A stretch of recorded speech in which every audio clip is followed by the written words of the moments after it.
दोस्तों, अपनी नजरें अगर हम इतिहास के पन्नों पर दौड़ाएंगे तो पाएंगे कि भारतीय भूमि ने अब तक कई युद्ध देखे। इनमें से कुछ युद्ध बाहरी आक्रांताओं को खदेड़ने के लिए लड़े गए, कुछ साम्राज्य विस्तार के लिए, तो कुछ मातृभूमि की रक्षा के लिए लड़े गए। लेकिन इनमें से एक युद्ध ऐसा था जो अपनी आन बान शान और अपने आत्मसम्मान को बचाने के लिए लड़ा गया था।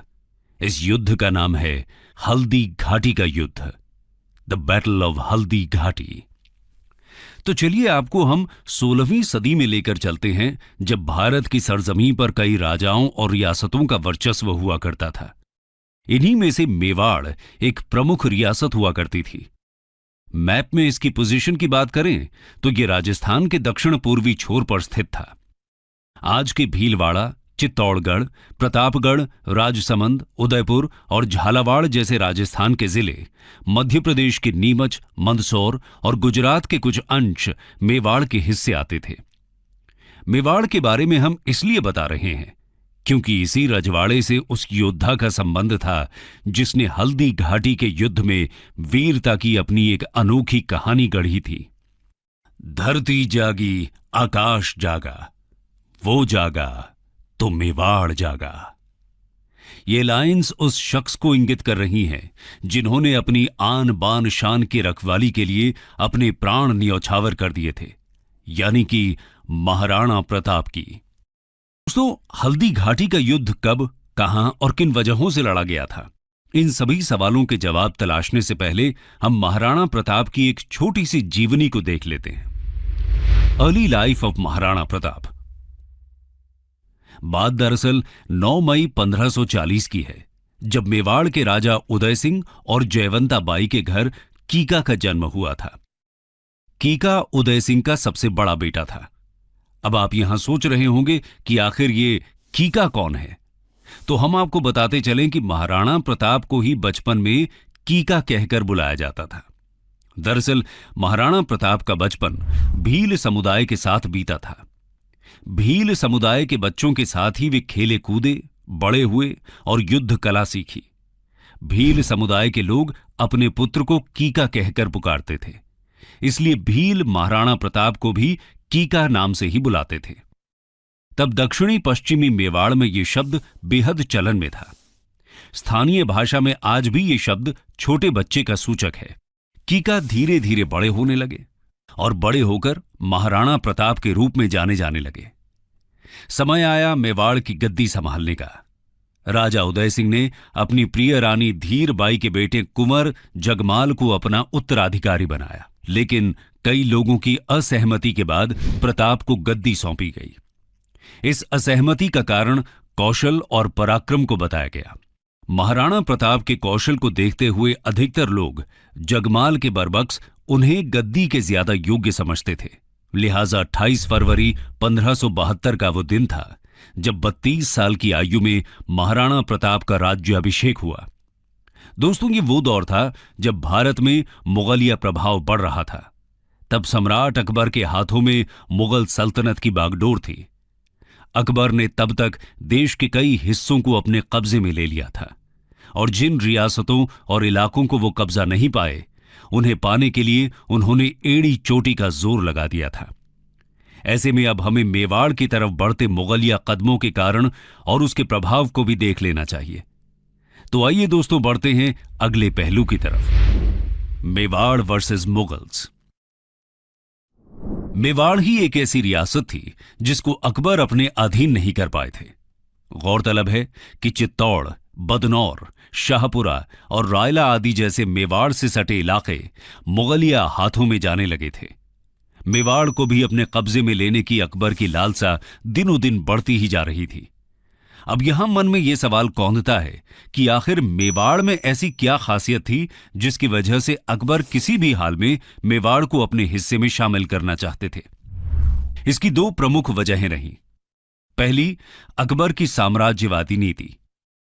इसके तहत अकबर अपने साम्राज्य और सेना को मजबूत करने के लिए राजपूत राज्यों को मुगल नियंत्रण में लाना चाहते थे। इसके लिए अकबर ने कई हथकंडे अपनाए। कुछ राज्यों को संधि के जरिए अपने साम्राज्य में मिलाया, कुछ ने खुद ही अकबर की संप्रभुता स्वीकारी तो कुछ राज्यों के साथ अकबर ने वैवाहिक संबंध बनाए। दूसरी वजह है अकबर के लिए मेवाड़ की रणनीतिक महत्ता। दरअसल दिल्ली और आगरा से गुजरात के बंदरगाहों तक और मालवा से दक्कन तक के लिए ट्रेड, कॉमर्स और मिलिट्री कैंपेन रूट्स मेवाड़ के रास्ते ही होकर गुजरते थे। ऐसे में अकबर का पूरा जोर था कि वो मेवाड़ को अपने हिस्से में ले आए ताकि व्यापार आदि में किसी भी तरह की रुकावट ना आए। अकबर युद्ध के जरिए मेवाड़ को अपना नहीं बनाना चाहते थे। वो चाहते थे कि शांति से, बिना किसी जोर जबरदस्ती के मेवाड़ उनकी संप्रभुता स्वीकार ले। इसके लिए अकबर ने कई दफा महाराणा प्रताप के पास संधि प्रस्ताव भेजे ताकि महाराणा प्रताप स्वेच्छा से अपनी अधीनता स्वीकार कर लें। 1572 से लेकर 1576 के बीच जलाल खां, मानसिंह, भगवान दास और टोडरमल के नेतृत्व में उन्होंने 4 शिष्टमंडल महाराणा प्रताप के पास भेजे। इन शिष्टमंडलों को भेजने के पीछे का अकबर का मकसद समझौतों की आड़ में मेवाड़ को मुगल सल्तनत के अधीन लाना था। लेकिन महाराणा प्रताप को यह सब कहां मंजूर था। वो अपनी आन बान शान यानी मेवाड़ को किसी भी कीमत पर खोना नहीं चाहते थे। फिर क्या था, वे अकबर के हर एक प्रयास पर पानी फेरते रहे। अकबर के साथ किसी भी संधि में रुचि नहीं दिखाई। लेकिन सीमावर्ती इलाकों के मुगल साम्राज्य में शामिल होने से मेवाड़ की आर्थिक और राजनीतिक स्थिति धीरे धीरे चरमराने लगी थी। महाराणा प्रताप से जुड़े कई लोग अकबर से जा मिले। सत्ता छिन जाने के विरोध में महाराणा प्रताप के भाई जगमाल भी अकबर के खेमे में चले गए। इन सब का फायदा उठाते हुए अकबर ने प्रताप के सामने 2 विकल्प छोड़े। पहला तो ये कि वो अकबर की अधीनता को स्वीकार कर लें और अपना जीवन खुशी खुशी बिताएं। दूसरा ये कि अपना स्वतंत्र अस्तित्व चुनें। दूसरे विकल्प को चुनने में कठिनाइयां अपार थीं, लेकिन महाराणा प्रताप को किसी की अधीनता किसी भी कीमत पर स्वीकार नहीं थी। लिहाजा उन्होंने दूसरे विकल्प संघर्ष को चुना और इन सब का परिणाम था हल्दी घाटी की लड़ाई। लिहाजा ऐसे में हमें यह देखना होगा कि आखिर ये युद्ध किस प्रकार लड़ा गया, मुगल और प्रताप की सेना की क्या कुछ स्थिति थी आदि आदि। तो आइए बढ़ते हैं हल्दी घाटी के युद्ध की तरफ। The beginning of battle. गौरतलब है कि अकबर के तमाम प्रयासों के बावजूद प्रताप ने अकबर की अधीनता को नहीं स्वीकारा। लिहाजा अकबर ने मेवाड़ पर आक्रमण के आदेश दे दिए थे।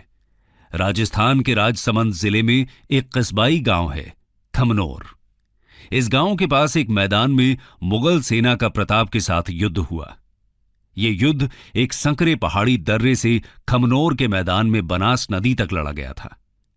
खमनोर से बलीचा गांव तक 6 किलोमीटर में फैला यह रण क्षेत्र हल्दी घाटी के नाम से जाना पहचाना गया। आपको बता दें कि यहां की मिट्टी का रंग हल्दी के जैसा पीला होने की वजह से इस घाटी का नाम हल्दी घाटी पड़ा है। दोस्तों, अब यहां सवाल है कि आखिर इस युद्ध में कौन कौन शामिल हुए थे। तो आइए इसके बारे में भी आपको थोड़ी जानकारी दे देते हैं। महाराणा प्रताप ने अपने घुड़सवार सैनिकों और भील समुदाय के धनुर्धरों को युद्ध के मैदान में उतारा था। इसमें प्रताप के हरावल का नेतृत्व अफगान के हकीम खां सूरी ने संभाला था। अब आप लोग यहां सोच रहे होंगे कि आखिर ये हरावल क्या होता है। तो आपको बताते चलें कि सेना के सबसे आगे वाले दस्ते अथवा टुकड़ी को हरावल कहा जाता है। वहीं मानसिंह कछवाहा मुगल सेना के हरावल का नेतृत्व कर रहे थे।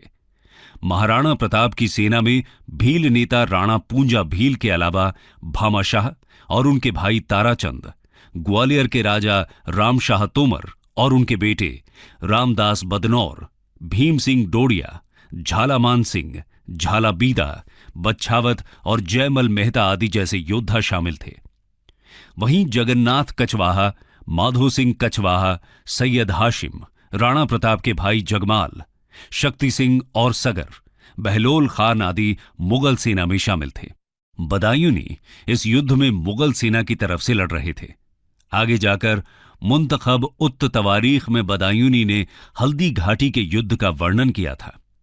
इस युद्ध में हाथियों और घोड़ों को भी उतारा गया था। महाराणा प्रताप के प्रतापी घोड़े का नाम था चेतक। ये वही घोड़ा था जिसने अपने मालिक को बचाने के लिए खुद के प्राण न्यौछावर कर दिए थे।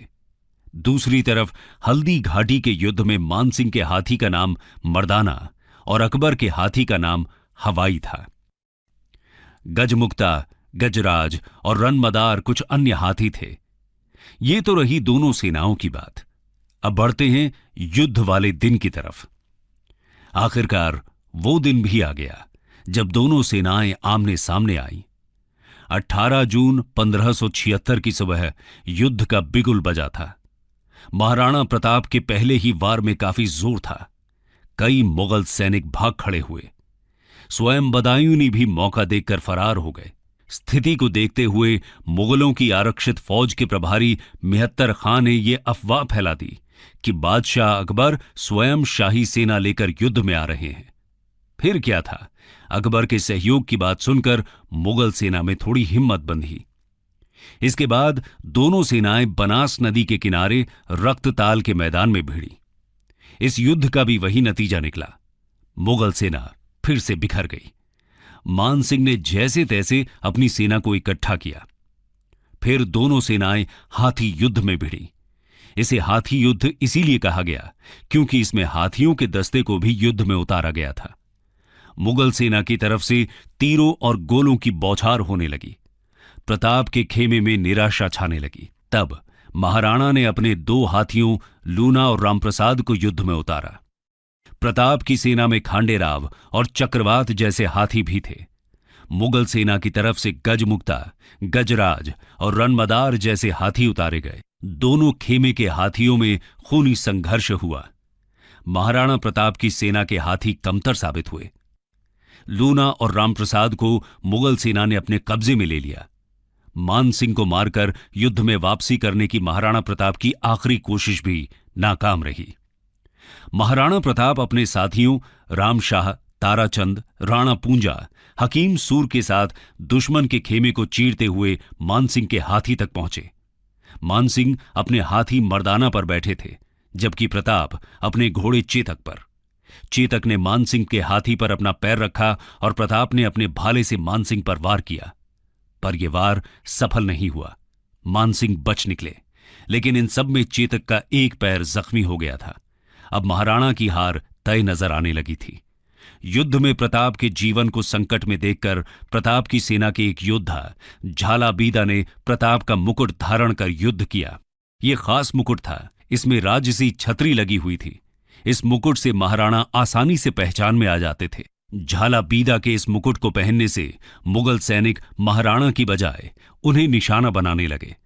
महाराणा को समझा बुझाकर जंग के मैदान से दूर भेजा गया और बीदा प्रताप की जान बचाते बचाते हल्दी घाटी में वीर गति को प्राप्त हुए। आखिरकार राणा को मैदान छोड़कर जाना पड़ा।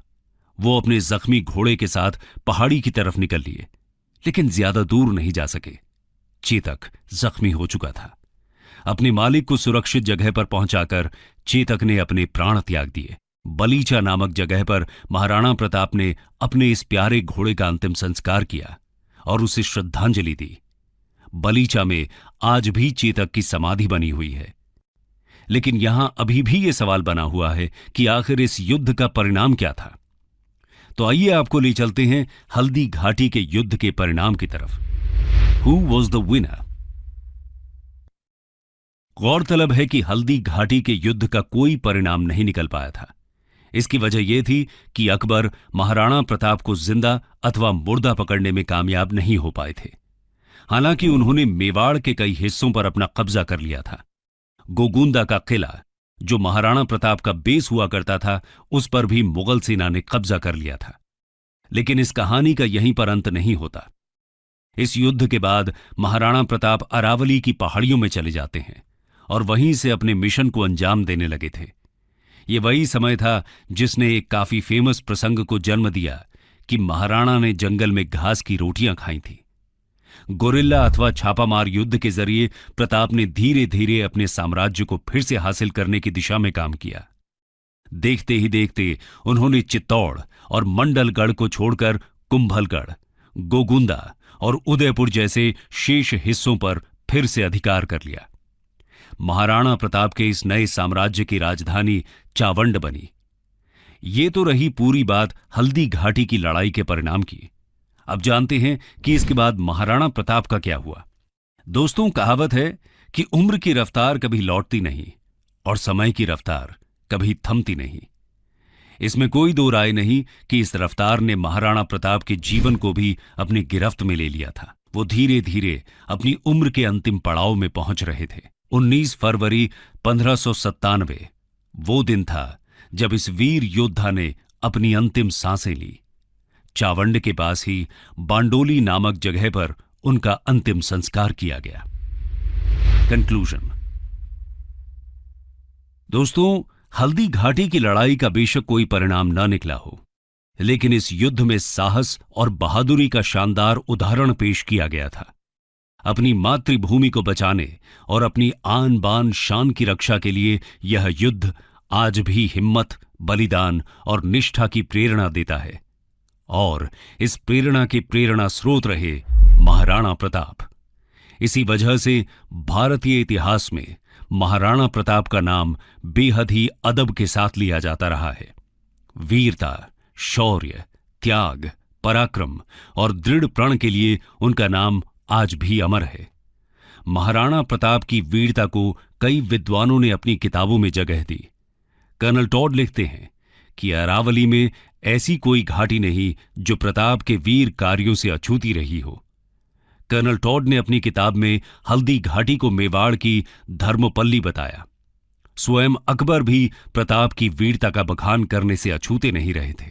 अकबर का कहना था कि भारत में जब भी कभी अकबर और महाराणा प्रताप का नाम लिया जाएगा तो महाराणा प्रताप का नाम मेरे से पहले पूरे अदब के साथ लिया जाएगा।